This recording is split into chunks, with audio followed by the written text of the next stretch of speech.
ओम श्री गणेशाय नमः। ओम श्री रामायण पाठ आरंभ। ओम श्री सीतारामचंद्राभ्याम नमः। ओम हे भोलेनाथ माता पार्वती, ओम हे माँ दुर्गा, ओम हे श्री सीताराम जी, ओम हे हनुमान जी। मैं आपका स्मरण करते हुए श्री रामायण का पाठ आरंभ करती हूँ। आपके श्री चरणों में मेरा सादर चरण स्पर्श है, प्रणाम है और नमस्कार है। ओम हे हनुमान जी, आपसे मेरी ओम जय सीताराम जी की राम राम जी। ओम 38वां सर्ग। ओम राजा सगर के पुत्रों की उत्पत्ति तथा यज्ञ की तैयारी। ओम विश्वामित्र जी ने मधुर वचनों से युक्त वह कथा श्री राम को सुनाकर फिर उनसे दूसरा प्रसंग इस प्रकार कहा।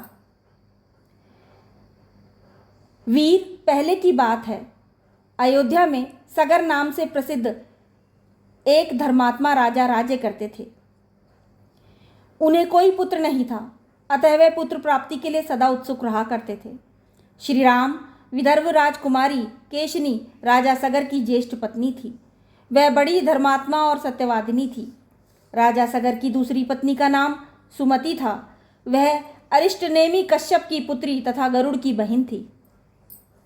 महाराजा सगर अपनी उन दोनों पत्नियों के साथ हिमालय पर्वत पर जाकर भृगु प्रस्त्रवण नामक शिखर पर तपस्या करने लगे। 100 वर्ष पूर्ण होने पर उनकी तपस्या द्वारा प्रसन्न हुए सत्यवादियों में श्रेष्ठ महर्षि भृगु ने राजा सगर को वर दिया। निष्पाप नरेश, तुम्हें बहुत से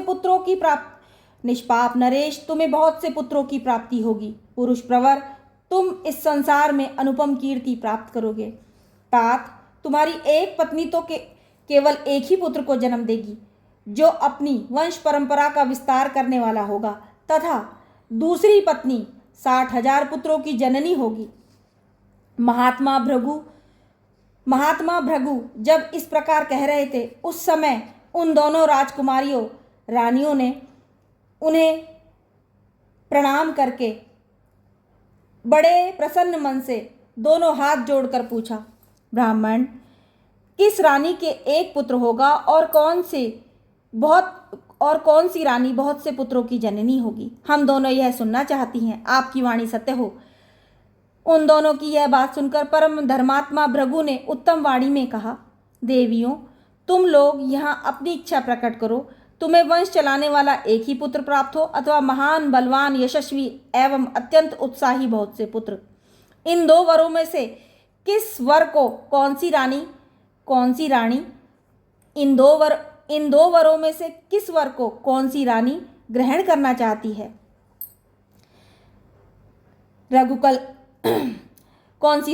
इन दोनों वरों में से किस वर को कौन सी रानी ग्रहण करना चाहती है? रघुकुल नंदन श्री राम मुनि का यह वचन सुनकर केशनी ने राजा सगर के समीप वंश चलाने वाले एक ही पुत्र का वर ग्रहण किया। तब गरुड़ की बहन सुमति ने महान, उत्साही और यशस्वी 60,000 पुत्रों को जन्म देने का वर प्राप्त किया। रघुनंदन तदंतर रानियों सहित राजा सगर ने महर्षि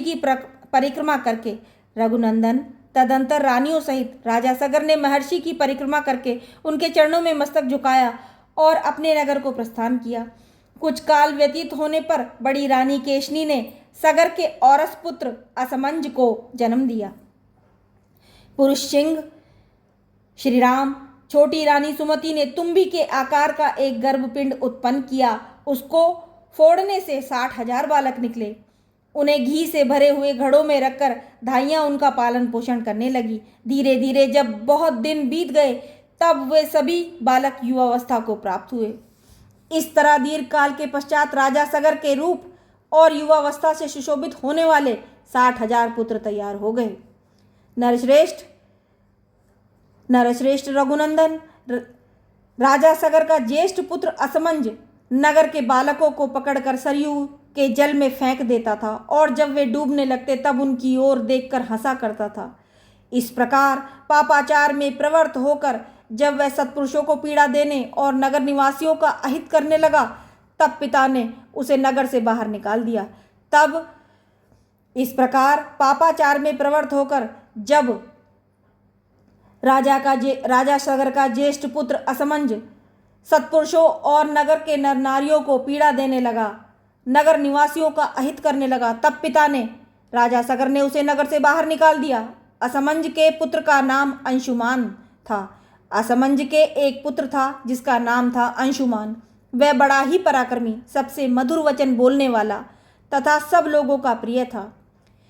पिता के विपरीत असमंज का पुत्र अंशुमान बड़ा ही पराक्रमी, सबसे मधुर वचन बोलने वाला तथा सब लोगों का प्रिय था। नरश्रेष्ठ कुछ काल के अनंतर महाराज सगर के मन में यह निश्चित विचार हुआ कि मैं यज्ञ करूं। नरश्रेष्ठ कुछ काल के अनंतर महाराज सगर के मन में यह निश्चित विचार हुआ कि मैं यज्ञ करूं। यह दृढ़ निश्चय करके वे वेद वेत्ता नरेश अपने उपाध्यायों और ऋषि मुनियों के साथ यज्ञ की तैयारी में लग गए। यह दृढ़ निश्चय करके वे वेद वेत्ता नरेश राजा सगर अपने उपाध्यायों और ऋषि मुनियों के साथ, महर्षियों के साथ यज्ञ की तैयारी में लग गए। इस प्रकार श्री वाल्मीकि निर्मित आर्ष रामायण आदि काव्य के बालकांड में 38वां सर्ग पूरा हुआ। ओम जय सीताराम जी की, ओम जय हनुमान जी की। राम राम जी।